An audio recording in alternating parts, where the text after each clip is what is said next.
from Nashville, Tennessee.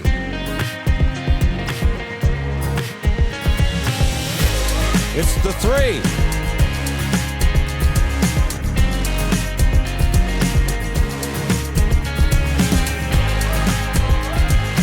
And here's your host, Laura Harris-Smith.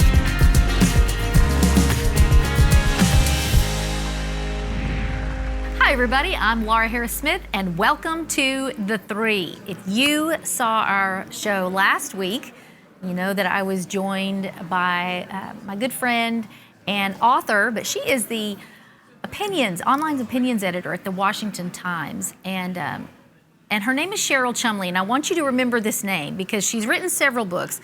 Lockdown, we've talked about on the show. We've talked about God-Given or Bust, but she's here today to discuss a new book with us, and this one is a fiction book. So welcome back to The Three, Cheryl. Thank you. I'm always so happy to have you here, and you really have a heart to keep America's families safe.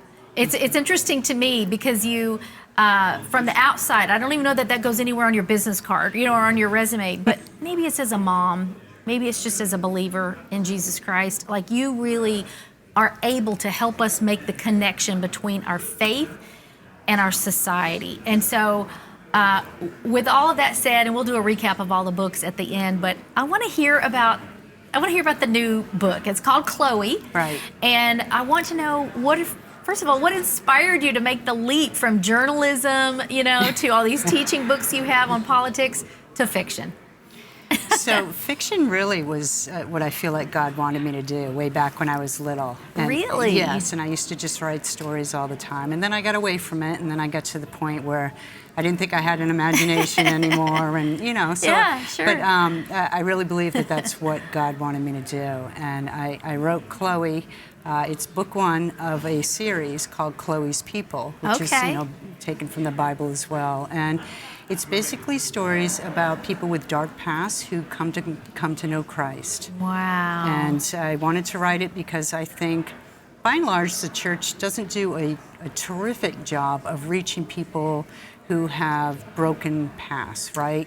It's very difficult if you're an addict to go into church one day, right? So I would like to make that kind of, bridge for people with those pasts. Are these stories really of people that you've met? Are your characters in an amalgamation of people you've met over the years? Do you know what I'm saying? Yes. So it's fiction in the sense that you are creating scenarios, new names, and this type thing for real problems. Yes, I want it to be as realistic as possible. Good. And through my life, I mentioned in the previous episode that I was raised atheist, so I've seen some things, and a lot of my friends were atheists, so I've seen some things there as well. Wow. And I've served as a CASA, which is a court-appointed special advocate, which is a volunteer position where you help judges decide where kids should be placed in abused homes.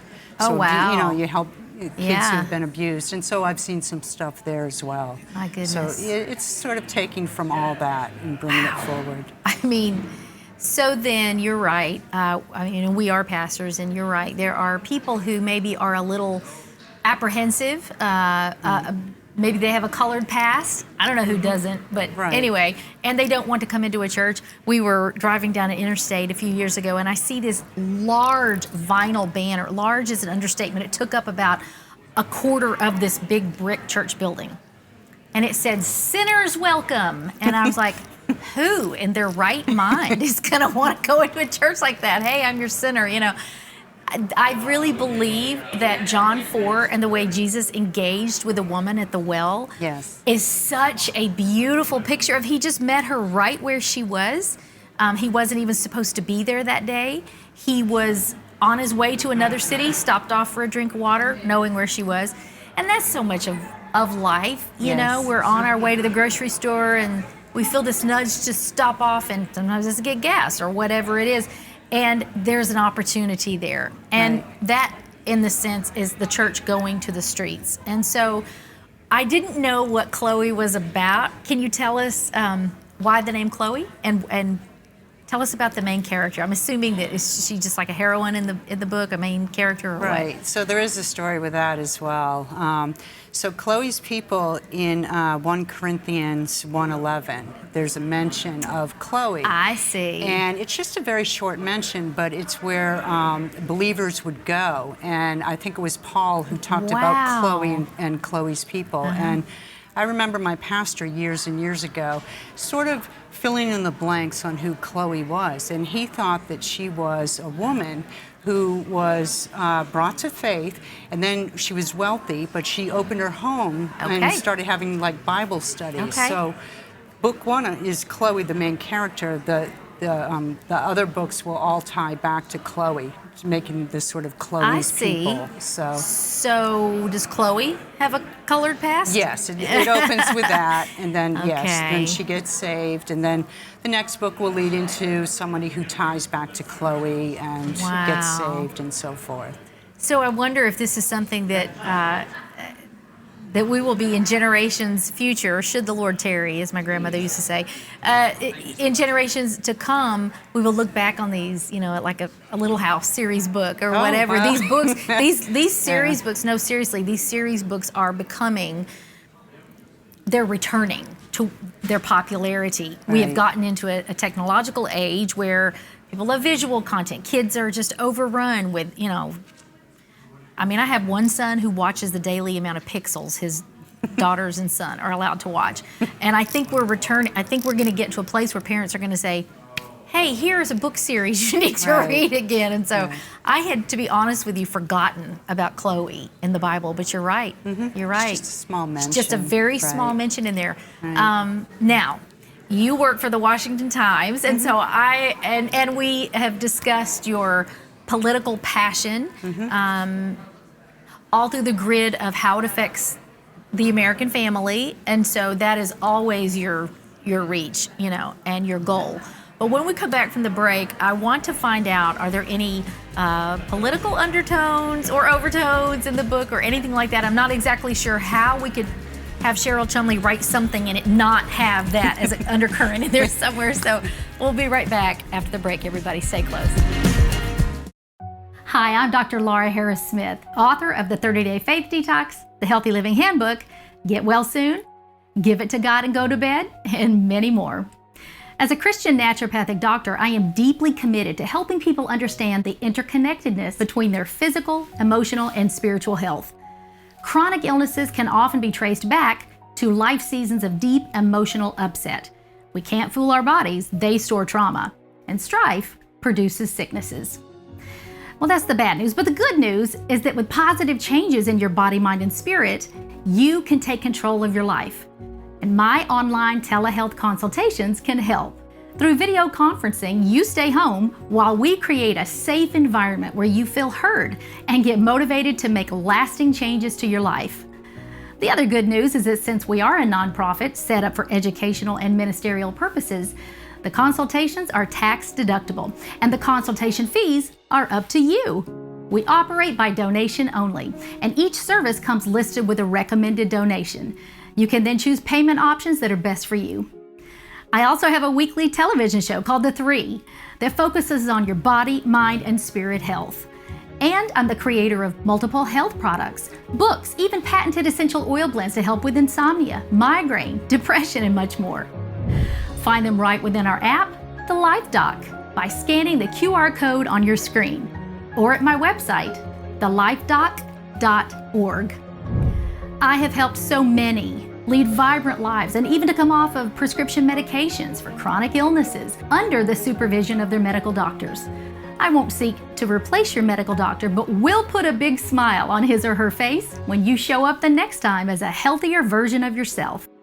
My integrative approach to wellness encompasses natural modalities that focus on treating root causes rather than just symptoms. Whether you need help with chronic pain, emotional challenges, or just want overall wellness or spiritual insight, our naturopathic care telehealth sessions are for you. You'll be getting my expertise, my education, and my enthusiasm. It has never been easier to get healthy and stay healthy, and I have dedicated myself to helping you get there.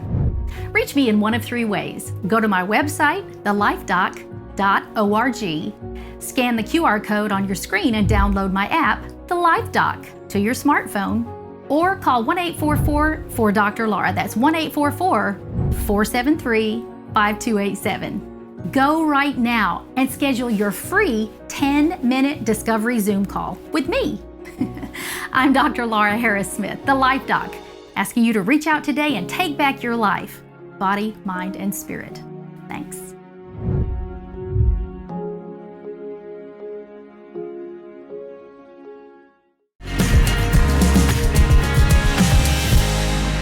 Hey guys, welcome back. I'm Laura. You're watching The Three. We're here with Cheryl Chumley.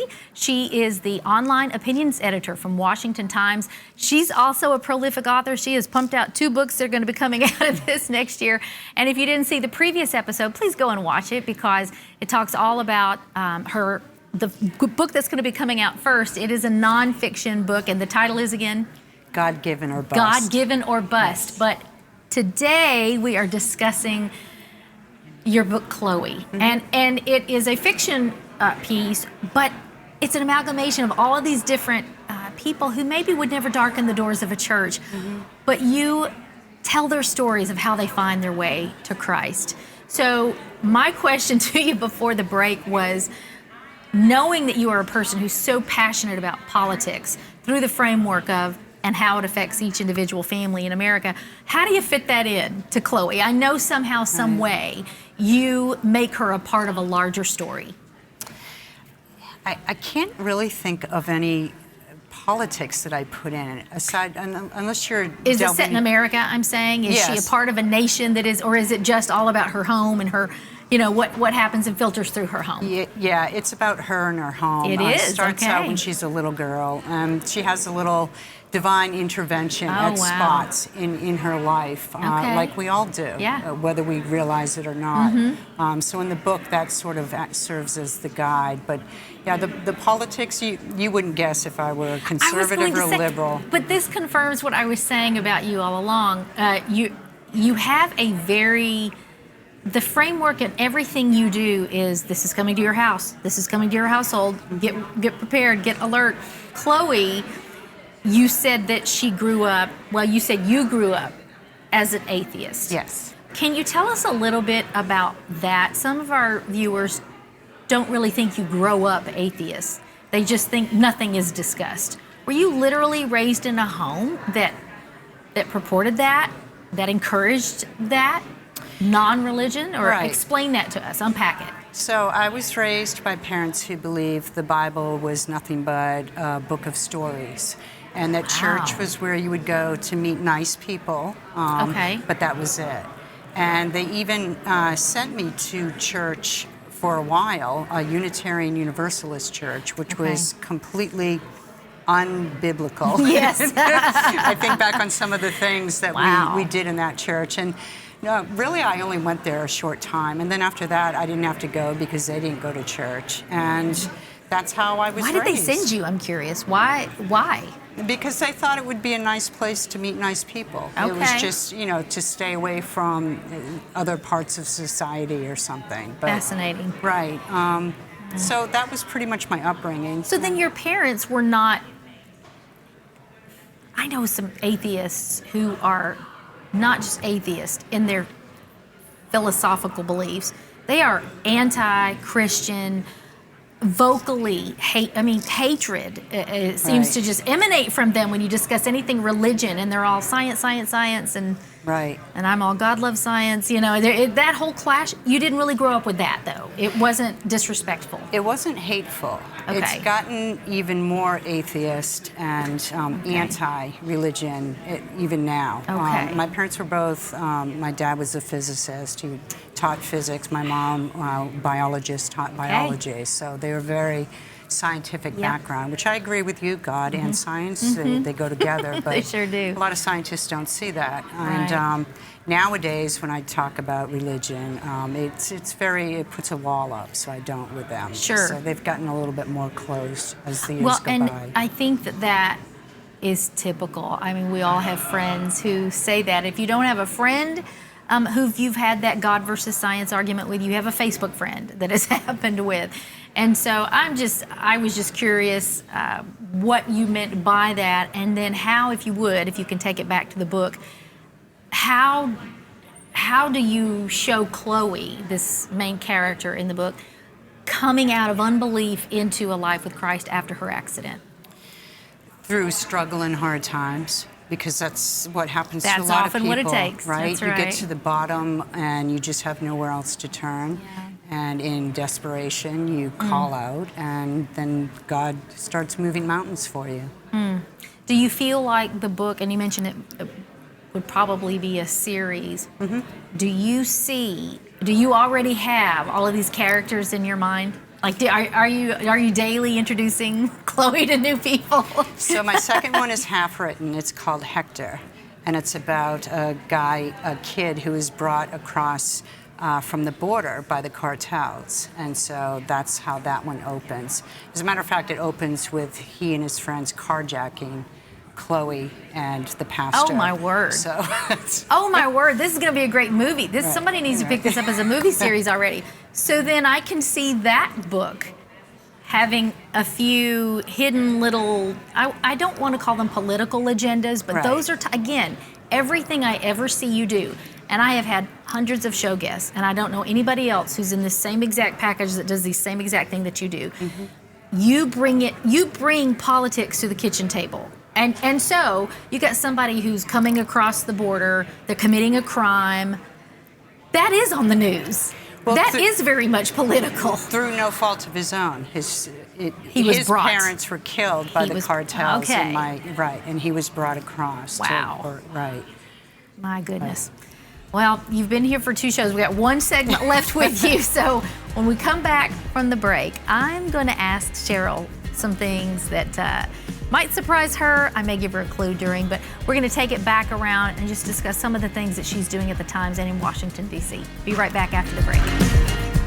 So you're on our website trying to select your favorite products, or maybe put a gift package together for a friend. Well, we've done the work for you. Our Pause package encourages rest and contains 1 Quiet Brain healing lotion, therapeutic bubble bath, and a Quiet Brain 50-hour burn candle. Our Uplift package gives you a real mood boost with a Happy Brain candle, healing lotion, and bubble bath. The Self-Care package contains the Quiet Brain healing lotion, bubble bath, and healing shampoo and conditioner. Our Awaken package is made with our Sharp Brain blend and includes 1 nasal inhaler, 1 dropper bottle of oil, 1 bottle of healing lotion, and a Sharp Brain candle. The Sweet Dreams package is popular because it contains 1 dropper bottle of Quiet Brain oil, 1 satin sleep eye mask, and a copy of my best-selling book, Seeing the Voice of God, what God is telling you through dreams and visions. And don't forget our Quiet Brain gift box, our best value, with a sampling of almost all Quiet Brain products. 1 Whisper Quiet Nightlight Diffuser, 1 dropper bottle of oil, a nasal inhaler, candle, shampoo and conditioner set, and even a satin sleep eye mask. But my personal favorite is our trio oil sets that allow you to sample all 3 of our patented neuromatic oil blends while only paying for 2. They're available in dropper bottles, rollerball bottles, and our eyedropper pump bottle. Scan the QR code on your screen, go to lauraharrissmith.com/CTN, or call 1-855-784-3827. That's 1-855-QUIET-BRAIN. 1-855-784-3827. That's 1-855-QUIET-BRAIN. Hey everybody, welcome back to The Three. I'm Laura Harris Smith, and I'm sitting here with my friend Cheryl Chumley. Cheryl, you know, I know you probably think I'm just saying this, but I really am not. I know a lot of creative people, and they are in all kinds of different packages because they are like little stealth agents that God just drops into society.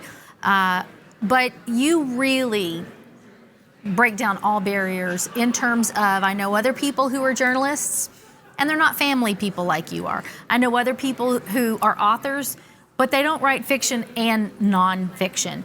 I know people in all of those categories, but they're not fervent in their faith. And so I said this to you last time. I really felt like God had poised you and put you in a position where you have tremendous influence. And I'm remembering, as we were praying during a break a moment ago here, I was remembering that the last time you were here, I saw angels around you. It doesn't happen to me all of the time. It happens a few times a year, and it happens very infrequently with show guests. But when I see that, I know it is because you pose some sort of threat to a realm that we cannot see. And by that, I mean that God sends angelic protection in the form of making sure you can accomplish the task that He has given you. So I am always going to, any new project you come out with, I am always going to be just ready to look at it, receive it, and get the word out about it. So for this show, we've been talking about a book that's coming out in May that she's written. It is a fiction book called Chloe. And then also the one in September, which we will air these again, and that one is God-Given or Bust. Yes. But so far as it depends on your work at the Washington Times, can you give us an example, since you're an online opinions editor, of some of the opinions that you edit? What are some of the things that Americans are saying right now, especially as we head into an election year? Do they even feel like their opinions are being heard? Tell me some of the stuff you have to field. Israel, that's big right now. Israel, right? okay. Israel, and there are some people in Israel who write for us or that I interview on my podcast, and we just talk about the current, state of Israel as they Right. wage this war. Because in America, Right. I think we can't imagine what it's like there. We really can't. And seeing as they're our number one ally, I think it's really important to keep their stories alive Yes. in our newspapers. We've had 2 show guests so far this season from Israel. Good. And they Wow. describe the war, as it began October 7th, 2023, and they're describing the artillery that they're hearing, and I was apologizing for the noise here at NRB, Right. and they were like, oh, this is nothing, Right. because they hear it everywhere. So, all right, Israel, you have a lot of people who, am I assuming, you're a conservative paper, so I'm assuming that you don't meet anyone with anti-Semitic views, or do you have anyone ever cross paths with anyone who does not want us to support Israel as a nation? Have I personally in my life? At the or- paper, in terms of the opinions that you field and sort through, and you're an editor, so how do you respond to those, and do you ever get any of those? I do get some Okay. submissions from pro-Palestinian that's- people, and what do I do with them? I don't do anything with them. I ignore them. Wow. So, yeah. So then it is really a matter of, because that is increasing. Yes. Those sentiments are definitely increasing. They're even finding a place on Capitol Hill, and it's everywhere. So, okay, what else? There's Israel, and then what else? Parental rights and education are very big, very much on Americans' minds, as I'm sure you know, Yes. right? It's the whole coronavirus, the light that came from that was the awakening of parents to what their kids were being taught. Yeah. And within that comes the LGBTQ agenda and how that plays out Yes. into public schools. Yes, So and that's then huge. we'll slip this into your curriculum, but don't tell your parents. Right. And if you have a gender confusion issue, tell us. Don't tell your parents. It's all the more reason why I love what you do, because you try to, even by the have dinner together suggestion, strengthen the bonds of parents and children. Right. And really make that an airtight entity that no one can get to. Because if you think about it, that is exactly what the enemy, every adversary, no matter what category you put it into, culturally, entertainment, politically, that is aiming its weapons, it's starting with the family. Yes. It's starting with the family. So what, I'm really curious, besides parental rights, in the Times, what other things do you see? What are people saying about the American family? That it's in peril, basically. Okay. That the easy divorce that has come into our culture over the last few decades, abortion and birth control, or however you stand on that, Yeah. it does serve its purpose to divide families and so forth. And Absolutely. that we really need to, as a society, start emphasizing the importance of the nuclear family again, because we've gotten away from that too much. So do you offer ideas? Do you field comments? I don't really fully know what an online opinions editor's limitations are. Are you able to insert your own views? Well, I write my own opinion pieces every day, Okay. so I can write my own views that way. When people Okay. submit to me, I'll look at what they have written, and if it's something that seems like it's a good fit for Yeah. our news and our readers, I'll forward on up, and other people will decide where to place it and if to place it. So, Oh, okay. Yeah. So that's sort of a springboard Yeah, for we're- what's we're a going on in team. culture. That's Yes, amazing. yeah. So you've been there for 7 years. Okay. Do you feel like, this is kind of a loaded question, but do you believe that papers, news outlets, whatever genre you want to put us in, journalists in general, of a conservative nature are not at risk? I'll say it this way, at risk of extinction. Do you feel like our voice is getting squelched and squelched and squelched, and it's going to have an effect that's really scaring away a lot of people, taking their spine out at least, and they don't feel like they have the ability to say the things that they used to say? Do you believe we're headed towards a day when we're going to hear less and less of the conservative voice in the media? Right. Well, I do until I come to NRB, right? And then Exactly. And then you see so many like-minded people, Yeah. and it really gives you inspiration. But look, Yeah. we went through that with social media, right? We saw the stifling of conservative views, and not Right. even conservative, just questioning views. You Yes. couldn't ask questions about the shots or social distancing or anything to do with Right. COVID that countered the government narrative without being booted. So we've Yeah. been there. There's been a little push the other way when Elon Musk Yep. bought Twitter. So Yep.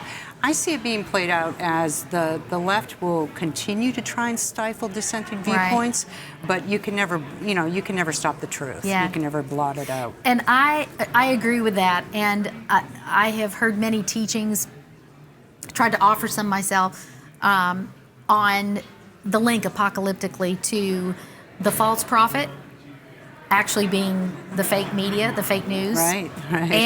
And so I'm exploring this whole thing of, how does the Antichrist, and we don't have enough time to discuss the Antichrist, but how do you get to that place where the whole world sees miracles that he does? Well, the media has to be involved.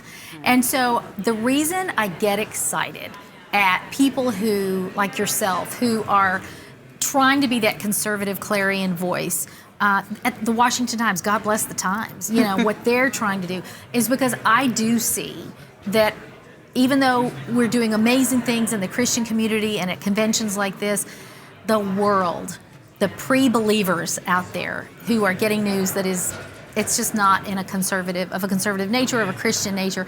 Right. I get excited when I see people like you doing it. So I'm a fan. I'm thanks. excited to, and tell us the name of your podcast and where they can find it. Bold and Blunt, and you can get it at Washington Times or anywhere podcasts Okay, are. Bold and Blunt. Bold and Blunt.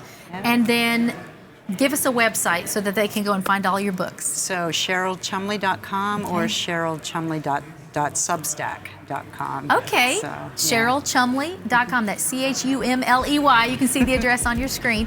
Cheryl, I hope I see you before the next NRB, but if Yes. not, God bless God you. bless. Keep Thank up the good you. work. All Thank right. you so much. Thanks, everybody, for another great episode. We'll see you next time. I'm Laura Harris Smith. Bye-bye.